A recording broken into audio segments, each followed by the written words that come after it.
So mga katropa, itong mahinabi karon si Police Major GB Babaan ang tigpamaba sa Bukidnon Provincial Police Office mga katropa. Kay lagi adunay report nga usa ka pulis nga nakadestino dinhi sa siyudad sa Malaybalay, matud pa ang nanulis didto sa may lungsod sa Manolo Fortich Bukidnon. So Major, pwede ba masayran kung kini ba nga pulis tinuod nga naka-assign dinhi sa siyudad sa Malaybalay?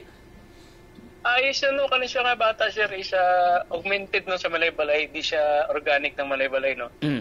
Kay sa Masco man siya na-assign ng sa motorcycle sir ba. Then ito nga ang incidente kayo ng madaling araw, mga alas 4 ata, na kwantong magpanuli siya sa 7-Eleven. Actually wala siya duty sir, kaya naka-off man siya at that time no. So wala pa siya, wala pa siya nagbalang niya pulis siya no. Not unless at until such time nakuha siya na verify nga pulis kida So nakuha sa kanyang ID niya, ang service firearm niya. So na-approve niya kung ano siyang PNP member na nakabuhat ni aning sala, no? Karon sir, papile na ito ng kaso. Eventually will be facing criminal and admin case. Sa pagkakaroon sir, asa ni ang maoga police nakabutang sa Abas Manolo o dala diri sa provincial headquarters? Nakadetain siya sir sa Manolo Portage Principal Police Station sir. So sir, nagdong tao sir. Sir, sa background na nga pulis, gano'n niabot sa punto niyang papanulis na sa may usa ka convenience store sa lungsod sa Manolo, sir? Mula kasi no, kaning pagkalulong sa online gambling, may sa investigator na ito na dito sa aning sitwasyon, sir.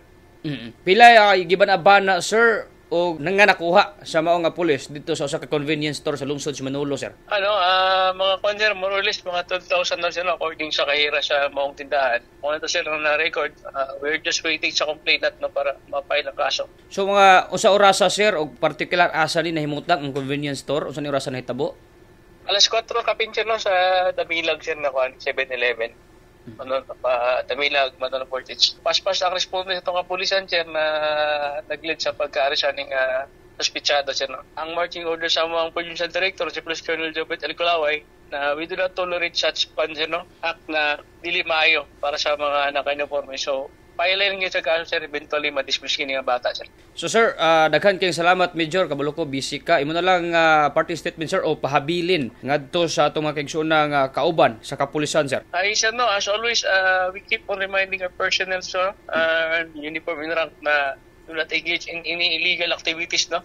Kaya kung mapanutot ang na-involve sila, eventually that will lead to their dismissal sa serbisyo.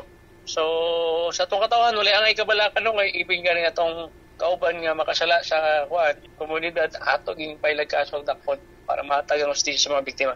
Okay. Kani kay first na itabo ni no, pulis na nuli sa alleged nga nuli sa Manolo, karon na ito i-share karong maopening recorded na itong may involvement ng atong uniform personnel. No? Major, daghang salamat og bayag adlaw, Major. Thank you, sir.